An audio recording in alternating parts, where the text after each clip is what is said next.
Hi, my name is Sincere Peterson, and I play golf and I also play tennis. And the hardest part about transitioning from middle school sports to high school sports is probably the age group.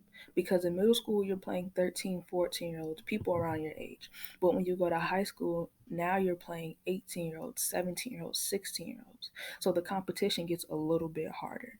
So it's just something different that you have to do and deal with because they've also become more accustomed to playing on a high school team.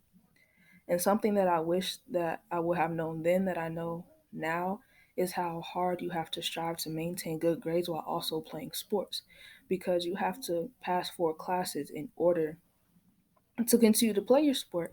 And just like the competition gets harder, your schoolwork gets a little harder. So you just have to have that focus and that drive because you're a student before you're an athlete.